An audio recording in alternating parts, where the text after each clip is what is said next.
Assalamualaikum. So today is our last day for the Tahajjud prayer. So this is our 10th day. And then sa mga time na to ay konti pa lang yung mga tao na dumarating. So naghihintay pa at syempre pati yung imam din ay inaantay namin. So kaya yung iba nagbabasa ng Quran. Yung iba naman nagsasanat prayer. So, umusog na nga yung time at hindi nga dumating.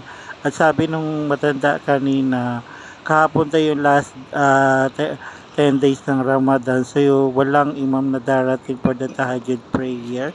And wala ding caterer na magsaserve ng sahur din. So, buti na lang yung mga Arab na grupo ay nag-perform sila ng Tahajjud prayer para nga dun sa mga tao na naghahantay. So, ayan, kaya yung small group na mga tao ay nag-perform. So, kasama na rin kami sa mga nagsambayan ng Tahajjud prayer. And since kami nga ay, ito na talaga yung pang last 10 day namin kasi nag-start sila ng 20 day ng Ramadan. So, kaya kahapon ay 10 days nga. So, nag-start kami dun sa 21st ng Ramadan. Kaya, sumama na rin kami sa prayer nila. So, ito na nga yung sa may catering side. So, since hindi rin sila nagpunta kasi 10 days lang talaga yung kanilang schedule.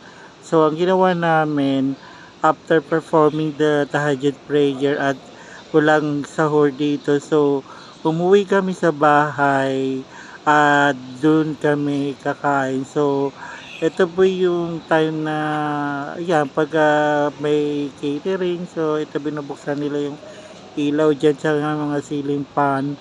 Kasi may mga tao na dito na kumakain na rin, at saka dito na rin natutulog. So, kasi yung iba kasi pag last 10 day of Ramadan, so nagpupunta lagi sa masjid para nga magbasa ng Quran and syempre mag-tahajjud din. So, yung tahajjud prayer, hindi naman siya limited lang sa 10 days na. So, from the beginning of the Ramadan, pwede ka mag-tahajjud prayer. Kaya lang, ang pinaka-peak kasi namin is last 10 days na kung saan nga sabi nga nila maraming angels, so open gate yung Jannah, which is yung sa paradise. So, lahat ng prayers mo, madidinig at madidinig yan. So, ito na dumating kami sa bahay and then since madali ang luto, so ito yung tuna na niluluto ko para sa pansahur namin. So, wala, sabay-sabay na yung ingredients. And then yung binawon namin na fried egg, tsaka yung kanin ay hindi na kinain